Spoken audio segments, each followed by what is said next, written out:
لکه چې باز چرته په ښکار پسې اوتر ګرځي، لکه چې باز چرته په ښکار پسې اوتر ګرځي، داسې مې تا پسې په تا و یاره نظر ګرځي. او د مخ جلوو ته یې والله که ټینګېدی شمه نور، د مخ جلوو ته یې والله که ټینګېدی شمه نور، د رقیبانو د بې شکه لوی لښکر ګرځي.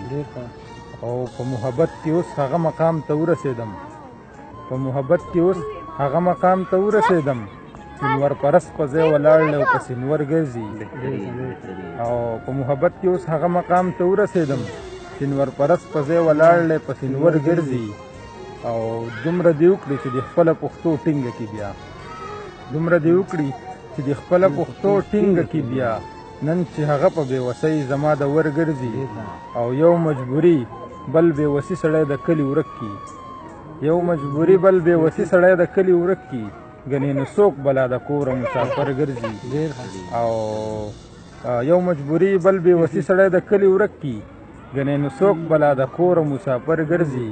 او شابه زه به مدام دغسې ساکت ولاړ یم، شابه زه به مدام دغسې ساکت ولاړ یم، زما د ټینګو جذبو مخې ته به غر ګرځي. مننه. السلام علیکم ګرانو ملګرو، د ادبي غورځنګ خوږو یارانو، زه ستاسو ملګری شهاب بخاري یم. او دا وخت ګرانو کتونکو په مردان شیخ ملتون ټاون کې ناست یم، او طارق بای را سره ناست دی، او آزاد صاحب را سره ناست دی. طارق بای خو زمونږ ډېره ښه مېلمستیا وکړه، ډېره زیاته مننه یې کوم. او د آزاد صاحب ورور دی، نو نن راغلی یو د هغو په ځای کې مېلمانه یو، نو د طارق بای خواهش و چې مونږ یو داسې پروګرام وکړو د ادبي غورځنګ دپاره چې هغه بیا په ادبي غورځنګ کې شعر وکړو، زموږ ملګري ته خوندونه واخلي.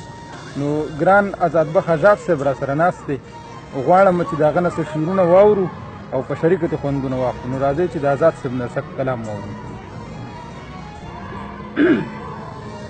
دوه درې کړۍ دی نو صحیح دی. ارشاد ارشاد.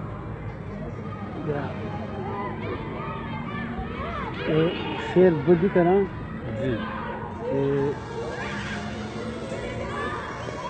د بېلوزو یارانې مې عادت نه دی، د بېلوزو یارانې مې عادت نه دی، د بېلوزو یارانې مې عادت نه دی، د بېننګو سره نه ځمه په لاره. واه واه خوږه جانانه نن په تا خو مې زړګی راغلی، خوږه جانانه نن په تا خو مې زړګی راغلی، و ګلونه کېږده په تمسو کې پسرلی راغلی.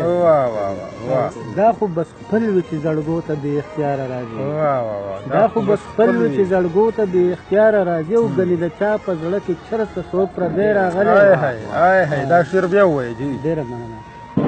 دا خو بس خپل وي چې زړګو ته بې اختیاره راځي، ګنې د چا په زړه کې چېرته څوک پردی راغلی.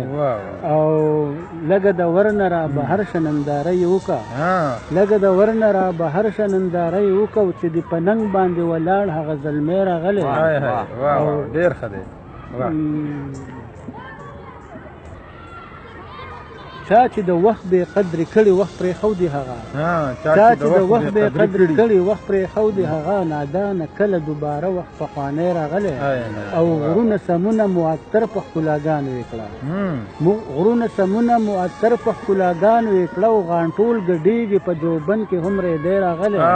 او مقصده چې وربل د مخ نه کړه په شا ازاد لمبه لمبه که، وربل د مخ نه کړه په شا ازاد لمبه لمبه که، وایه د شمې نه پتنګ چېرته ژوند ډېره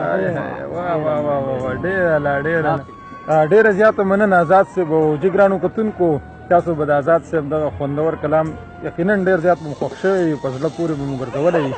تر بل پروګرامه پورې درنه اجازت غواړم، خپل ورور شهاب بخاري له ورکړه اجازت دلوي. الله په امان.